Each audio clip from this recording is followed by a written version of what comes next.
of Eastern philosophy lies primarily in the dissolution of what is understood to be the ego to alleviate suffering. Because is it not a common psychological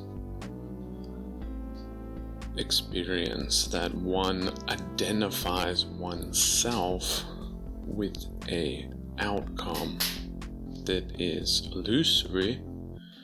It's an idealization of an outcome. And when that does not happen, then it produces the psychological pain of disappointment or disillusionment or ego injury, because you've projected part of yourself in that idealized outcome that did not happen or happened in a way that was injurious to the ego. Because of this basic disassociation of the self into the material world, into the world of mortality, decay. So the East teaches you not to do that. It's psychological kung fu, but it is the art of doing nothing, because you don't do that what you think you should do to create success for yourself.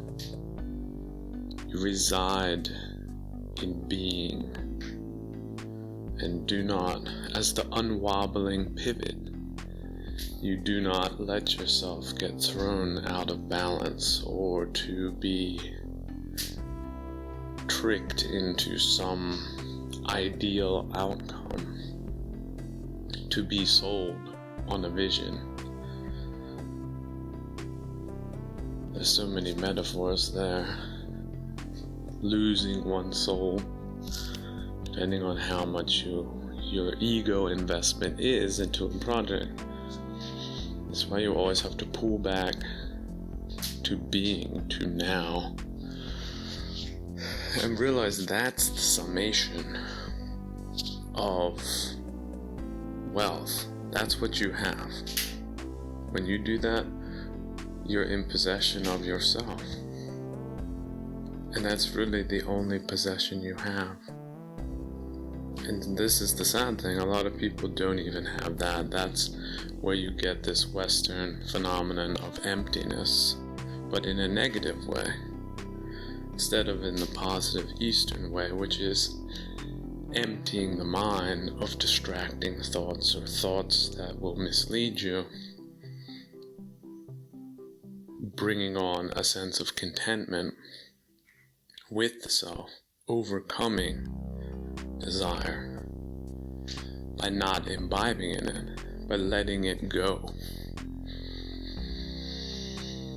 Whereas in the West, you're conditioned to feel as if you're missing out by not indulging in desire.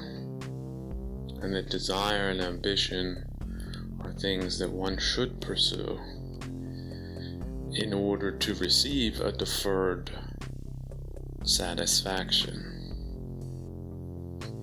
And that by deferring satisfaction, by deferring gratification, that is the moral thing to do. That to not do anything is the immoral thing. You are being lazy, you are squandering potential. Whereas the East completely does away with those types of false notions, thereby saving years and years and years of their lives in aggravation, which also is reflected in their length of life. They live longer that way. Whereas Westerners, with their visions of riches and power and grandeur, burn out, burn the candle at both ends, and then die, usually willingly, because they feel like failures, because they didn't achieve these idealizations of things that are constantly being suggested to them by a quote-unquote capitalist system that profits from fools that keep risking it all to win it big. In the big capitalist casino that they run, at odds, at less than even odds, way less. And they don't care because there's a sucker born every minute. And they're playing the big numbers. But in a way that's great because, they can have the big numbers. The big numbers are not your responsibility. You are your responsibility. You do not profit from ego investment in things that are air castles or bad ideas or completely wrong from the get-go. You've been set up to be a chump, to be for someone else's benefit, but not to yourself. And there we can come back also to the Christian crucifixion complex. Now, you could look at it as overcoming ego, or you could look at it as crucifying the self for the sake of the world. And there's a lot of ambiguity there, and obviously it's been interpreted a lot of different ways, but the prevailing interpretation in the West is not overcoming the ego, but rather sacrificing yourself for the world, which is the opposite of perhaps what was intended.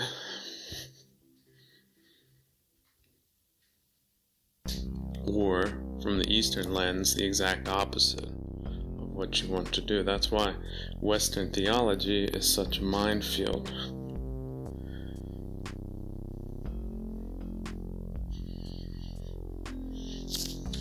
But the good news is that the Eastern mentality has not gone away. It's still there, and with the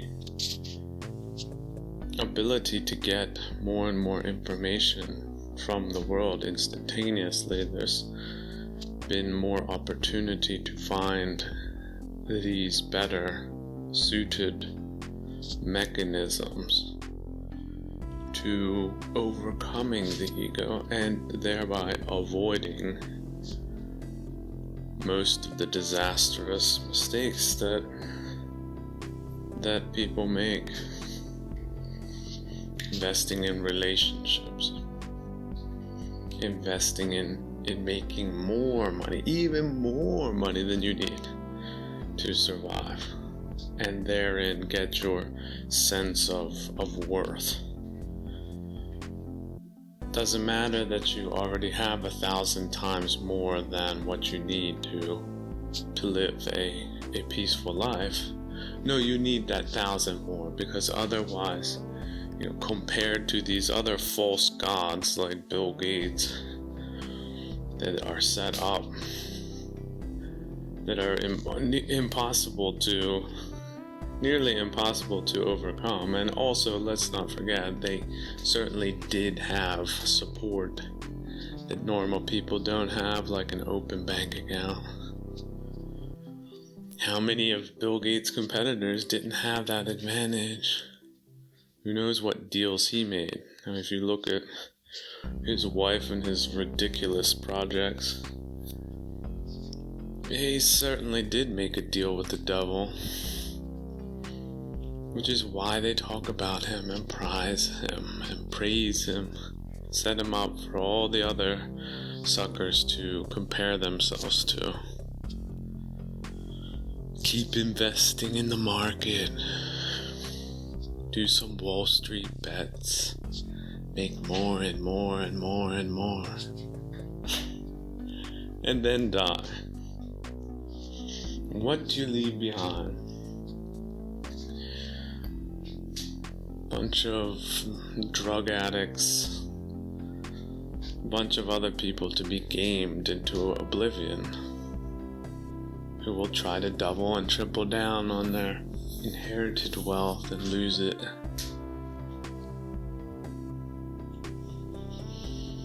Or invested in other things that just end up wasting their time. Their true asset in this life. Their true and only asset. But again, these people on the other hand are so empty in regards to that bank account that they don't even know what they would do with themselves if they weren't wasting their time. That's how stunted and retarded and weak and non-existent these people are. Which is why they also like to surround themselves with the same people of the same mindset. Keep convincing themselves that they're doing the right thing. That the group morality will confirm the terrible and wasteful decisions that they repeatedly make for themselves every damn Monday to Friday,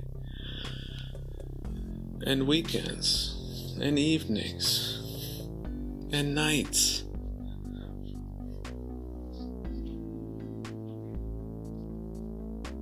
So if you can get out of that rat race, count yourself lucky. Count yourself well-bred, blessed. Count yourself a Brahmin.